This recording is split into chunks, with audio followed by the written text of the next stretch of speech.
उत्तर प्रदेश में आज जिला पंचायत अध्यक्ष का चुनाव था। प्रदेश की 75 में से 22 सीटों पर पहले ही निर्विरोध चुनाव हो चुका था, इसलिए आज 57 सीटों पर ही चुनाव कराया गया। मुकाबला सत्ताधारी बीजेपी और एसपी-आरएलडी गठबंधन के बीच था। विपक्ष शुरुआत से ही आरोप लगा रहा था कि बीजेपी प्रशासन के सहयोग से चुनाव जीतने की कोशिश कर रही है और आज वोटिंग के दौरान कई जगह हंगामे की खबरें भी आई। तो कहां किसे मिली जीत और किसके हिस्से आई हार, देखिए ये रिपोर्ट। यूपी विधानसभा चुनावों से पहले सभी की नजरें प्रदेश में पंचायत चुनावों पर टिकी थी। पंचायत सदस्यों के जब नतीजे आए तो योगी सरकार की नींद उड़ गई। 2017 में यूपी विधानसभा की 403 सीटों में से 325 सीटें जीतने वाला बीजेपी गठबंधन पंचायत चुनावों में तीसरे नंबर पर पहुंच गया। पंचायत चुनावों में मिली हार के बाद प्रदेश में नेतृत्व परिवर्तन की मांग भी बीजेपी के अंदर उठने लगी। दावा तो यहां तक हुआ कि योगी आदित्यनाथ से इस्तीफा मांगा जा सकता है, लेकिन बीजेपी ने इस हार के बाद से रणनीति बदली और पूरी ताकत पंचायत अध्यक्ष के चुनाव में लगा दी।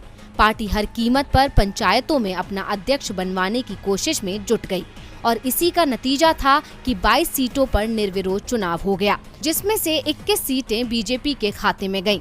जिन सीटों पर पार्टी निर्विरोध जीती, उनमें से कई पर उसकी हार के दावे किए जा रहे थे। आज जिन 57 सीटों पर वोटिंग हुई, उसमें भी नतीजे बीजेपी के पक्ष में ही गए। बीजेपी ने राजधानी लखनऊ, कानपुर के साथ सपा के गढ़, मैनपुरी, सोनिया के संसदीय क्षेत्र रायबरेली और रामपुर में जीत हासिल कर ली है। बीजेपी के हिस्से में 75 में से 65 सीटें आई हैं, लेकिन बीजेपी को बागपत सीट पर हार मिली है। यहाँ से आरएलडी उम्मीदवार ममता को जीत मिली। ममता के चुनावों को लेकर जबरदस्त ड्रामा चला था। पहले बीजेपी की ओर से दावा किया गया कि ममता आरएलडी छोड़ बीजेपी में शामिल हो गई हैं, लेकिन ममता ने इसका खंडन कर आरएलडी की ओर से चुनाव लड़ने का ऐलान किया। उन्होंने नामांकन भी किया, लेकिन फिर ये खबर आ गई कि उन्होंने नामांकन वापस ले लिया है। लेकिन जब प्रशासन सवालों में फंसता दिखा तो ममता के नामांकन को मंजूर किया गया और अब उन्होंने चुनाव भी जीत लिया।